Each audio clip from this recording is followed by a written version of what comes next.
I want to ask about the most boring order I write all day. The fluid bag, saline or lactated ringers.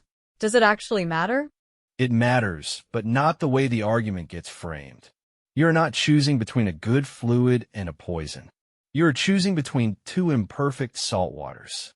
The difference is small, real in some patients, and probably reversed in one group.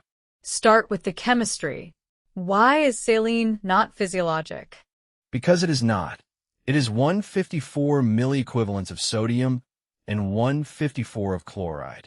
Your plasma chloride is around 100, so every liter is a chloride load.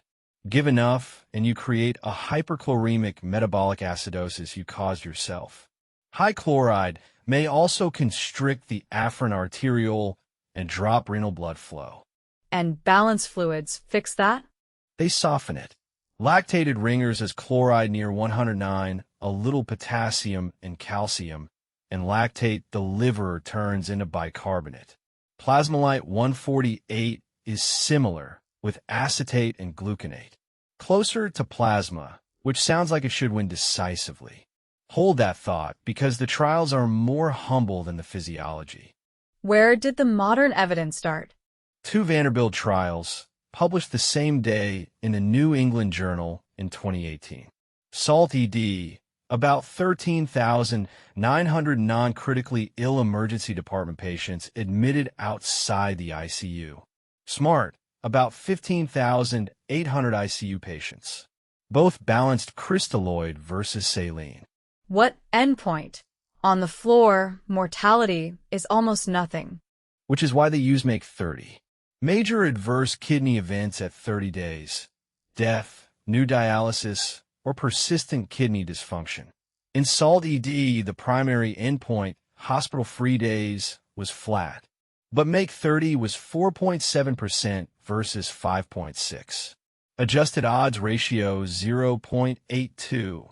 Confidence interval 0.70 to 0.95. Primary missed, secondary hit. That is where I get suspicious. Stay suspicious. But SMART pointed the same way. MAKE 30 14.3 versus 15.4%. Odds ratio 0.91, 0.84 to 0.99. Barely significant, no single component driving it, and the signal looked largest in sepsis. So about 1 percentage point in both. 1 in 100. Not nothing when the intervention is free and you hang millions of bags a year.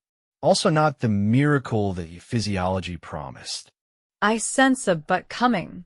2 more large trials. Basics in JAMA in 2021, about 11,000 Brazilian ICU patients.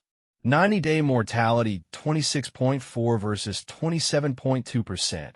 Adjusted hazard ratio 0.97, 0.90 to 1.05.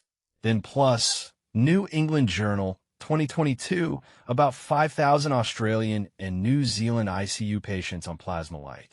90-day mortality 21.8 versus 22.0. New dialysis 12.7 versus 12.9. Flat and flat. 2 trials say balanced is better, 2 say no difference. How do I hold both? They do not actually contradict.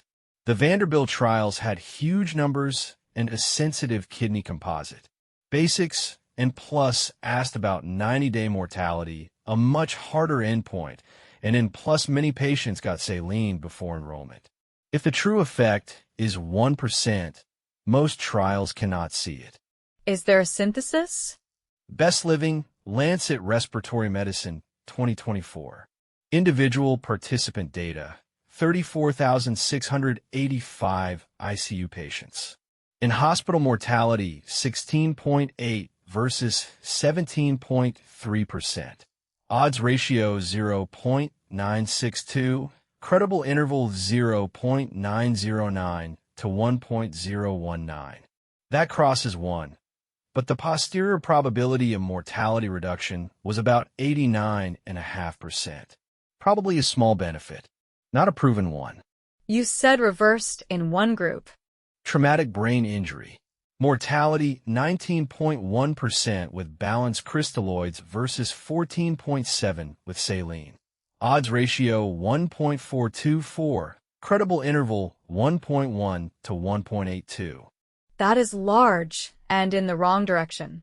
It is a subgroup, so a signal rather than a verdict, but it is mechanistically believable. Ringer's is slightly hypotonic relative to plasma, and in a swollen brain free water is the enemy. Saline is isotonic. So in traumatic brain injury, saline stays the default. Switch me to pancreatitis. I was taught aggressive lactated ringers front-load the fluids. That is the teaching WATERFALL broke in the New England Journal in 2022. Framing matters. This was not saline versus ringers. Everyone got ringers. The randomization was aggressive resuscitation versus moderate, reassessment-driven fluids. It stopped early for safety at 249 patients. Progression to moderately severe or severe pancreatitis, 22.1% with aggressive versus 17.3% with moderate. Adjusted relative risk, 1.30, 0.78 to 2.18. Fluid overload, 20.5% versus 6.3%. Adjusted relative risk, 2.85, 1.36 to 5.94. A threefold increase in overload for nothing.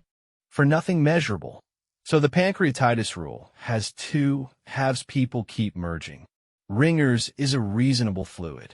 Aggressive automatic hydration is not a reasonable strategy.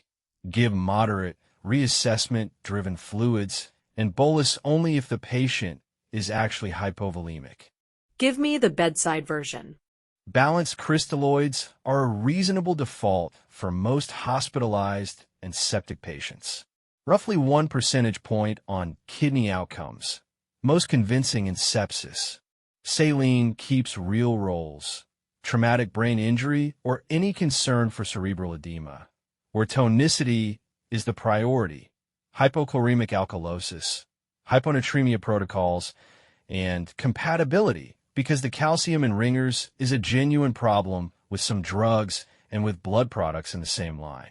So if the fluid choice is worth 1%, what is worth more? Everything after the first bag.